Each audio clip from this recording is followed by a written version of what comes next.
Alright, good evening folks, it's Enforcer Matt and welcome back to another Short War video, and today we have massive news that while Russia was attacking Ukraine last night, Ukraine went on the offensive and absolutely blitzed Russian territory. They struck several oil refineries as well as a major airfield, and Ukraine also knocked out some very expensive Russian radar equipment, and we have all the details on that today as well as all the video footage. So with that, let's go ahead and jump right into our first article, which goes to Nexta on Twitter, and in this post we can see drones hit the Slavyansk Echo oil facility in Krasnodar, Russia, and the refinery has partially halted operations, and it was attacked by 10 drones last night, and the drones hit, among other things, oil refining units, says the plant's management, and Russian Telegram channels have published a video of the supposed moment of the explosion at the plant. But we're actually going to save that video for the next post here, which goes to Anton Gerashenko, because we're learning that Slavyansk plant was not the only one that was struck and partially knocked out last night. Also, the Ilyich oil refinery and the bitumen plant in Russia's Krasnodar region was also struck and partially knocked out, and locals reported multiple explosions and fires, and according to eyewitnesses,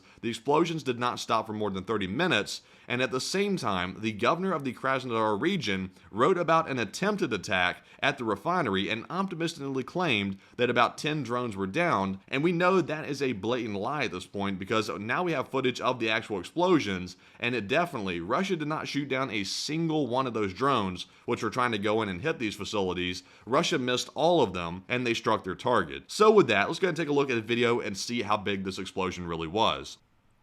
And as you can see, there's the explosion, a very large flash and a very significant fire right there on that facility's grounds. And this looks like it's being seen from about 15 or 20 miles away is my guesstimate, and that is a very big fire to be seen from that far away. And it was also seen from many other angles as well, and corroborated by other sources that this was indeed an attack on the Slavyansk facility. But with that, we're moving into our next article here, which goes to the Clash Report on Twitter, and we're also learning that the Russians are trying to respond to these attacks in some very odd ways indeed. And in this picture, we can see the Russians have started adding cope cages to their actual oil refineries, and specifically the storage tanks, to try to prevent these drones from actually hitting it. And they've installed this large structure, which is being labeled a cope cage now, and the Russians are hoping this will stave off a lot of the drone attacks, but I really have some doubts about that, because I think the smaller drones can actually make their way through the structure and still hit the tank anyway. But I think the Russians are hoping this holds off the larger drones if Ukraine sends them in again to attack these facilities. But with that, moving on to our next post here, we have one from OSINT Technical, and like I said, in addition to the oil facilities that were struck last night, also Ukraine struck an airfield here in Krasnodar Krai, and they struck that facility overnight, and we're learning that at least one drone hit the vicinity of the flight line, and Russian aircraft have reportedly been damaged, and the footage shows a number of destroyed glide bomb kits. So let's go ahead and take a look at the footage and see what we have here. And as you can see, the damage is quite extensive. It appears to be some fire and smoke coming out of this hangar or whatever the structure was next to the airfield, and it looks like that drone did indeed strike. And it must have been a bigger drone as well, because that damage is quite significant. And as you can see, the famed Russian fire department is out here trying to put this fire out in their clownish way they always do. So with that, another major hit by Ukraine, and also another loss for the Russians, while the Russians were conducting more atrocities in Ukraine last night. And with that, we're moving on to our next post here, which now goes to the Kyiv Post, and this is the third major event that happened last night. We're learning that Ukrainian intelligence, together with the armed forces, destroyed the newest Russian radar station, Podlet, which cost over $5 million, reports the HRU. And right here, you see in the beginning of the video, they have a target lock on it, and there is that Russian radar system. It's spinning around, and it's about to be struck by this drone, and there it is, struck right on the face of the radar device itself, and it is now destroyed and useless. So once again, another big win for the Ukrainians,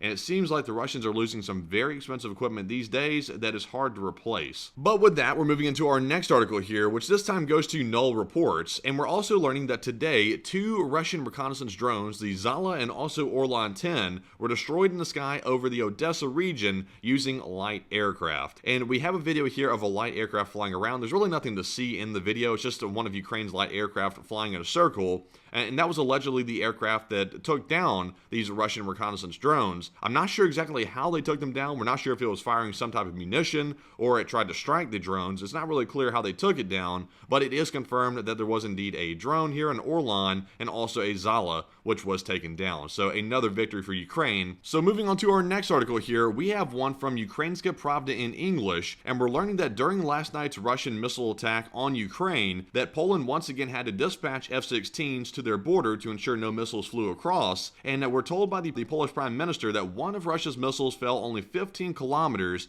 from the border of Poland. So once again, Russia is playing very risky and dangerous with their attacks on Ukraine, and it's getting very close to actually striking Polish territory. And this is something that's been a problem for the entire time this war has been going on, and as the war goes on, Russia is getting more daring and bold with how close these attacks are actually conducted to Poland's territory, and I believe Russia is probably doing that on purpose. They're trying to test the boundaries and also basically aggravate the West, but they're not willing to go as far as to actually shoot a missile into Poland on purpose, but they're getting pretty close to that edge of actually doing something of that magnitude. But with that, we're moving on to our next article here, which goes to Guy Elster. In this post, we're getting some very positive news about the F-16s, which are soon to be arriving in Ukraine, we're told, by June or so this summer. And now we're learning that Belgium's defense minister says that it will supply Ukraine with F-16 fighter jets this year, earlier than planned. So I'm not sure exactly when Belgium was deciding on actually giving the F-16s. We know the United States was planning on handing them over around June, like I said, but it sounds like Belgium is also speeding up their deliveries, if you can take that at face value,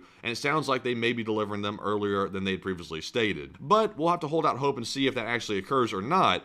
But with that, we're moving on to our next article here, which goes to Nexta as well. And you might recall just a few days ago, Poland started requesting that they have nuclear weapons stationed on their territory as a way to deter Russia in the future from attacking Western nations, and there's an ongoing debate as to whether or not that's a good idea. But now we're learning that Lithuania is now supporting the proposal to deploy those weapons in Poland, and they said the idea of deploying NATO nuclear weapons is not an incitement to war or a threat to Russia, but an element of the deterrence system, said the Lithuanian president, Nausėda, or I believe is how it's pronounced, during a joint press conference with the Polish president, Andrzej Duda. So this is an ongoing debate, like I said. There is some people that are really against nuclear proliferation, and even though these weapons would be under Western control, under the United States control, they would still be on Polish territory, which is basically proliferating nuclear weapons in a sense, and there's some people that are very strongly against that. And there's also some people that believe it is necessary to actually deter Russia. But let me know down in the comments below where you stand on this issue. It's still something that's very hotly contested, and I'm curious to see what everyone thinks about that idea. But with that, we're moving on to our next article here, which goes to Rob Lee on Twitter,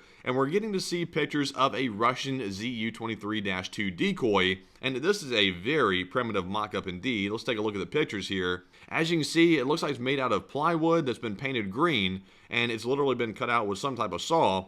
And they've added these pieces here, which are just metal rods with fake suppressors on them, to make it seem like this is a real piece of artillery. And really, for me, it's kind of hard to distinguish this from the actual real piece of Russian equipment. It's about as crappy as the real deal, but this decoy is even crappy at that. This is a pretty rough-looking decoy right here, and it's not like the drones that Ukraine uses to do reconnaissance. It's not like they don't have high-definition cameras on them, and I'm pretty sure that they could detect this is not a real piece of equipment, but this is the Russians' lame attempt at trying to fool the Ukrainians, and I don't think it's going to work that well, but nonetheless, this is the peak of Russian ingenuity when it comes to their battlefield deception. But moving on to our next post here, we have one from Null Reports, and we're learning that the Ukrainians have improved the Russians nicknamed and feared Babayaga Drone, and it's a heavy bomber drone by the way, and that they've begun equipping that Babayaga drone with silencing and stealth technology, which will make the drone nearly impossible to hear as it's approaching a Russian position. So this is a pretty big deal because the Babayaga basically carries an anti-tank mine on it, which is a lot more munitions than a simple DJI drone can carry that are being also utilized by the Ukrainians.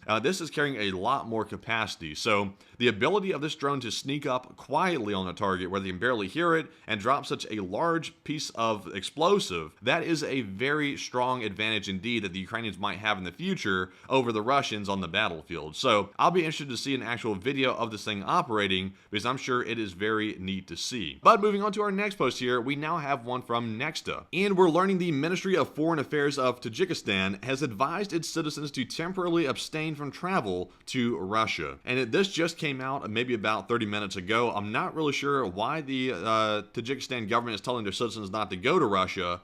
There's probably a pretty clear reason reason for it that we're not simply aware of at the moment, and we'll probably be able to report that tonight on our War News stream and exactly why this is being announced. But it sounds like some tensions are rising, and for them to be telling their citizens not to go to Russia, it sounds like maybe they might get conscripted or something like that if I had to take a stab or a guess at it, but we'll have to wait and see exactly what the real deal is. But with that, we're moving on to our last post of the video, and this one goes to defense of Ukraine. And we're starting to learn here that the American-made Humvees that were sent to Ukraine some time ago are now proven to save the lives of the Ukrainians after an FPV drone attack, and we actually have a video right here showing the damage to this Humvee after a drone has struck it. But as you can see, this Humvee is really badly destroyed on the back of it, and seeing the thing drive up, it's actually okay in the front, but the back is absolutely smashed to bits, and also the rear seating area has been smashed to bits as well. The tires have been blown out, and also it looks like the frame has been bent. But considering a drone just attacked this thing and everyone appears to have survived,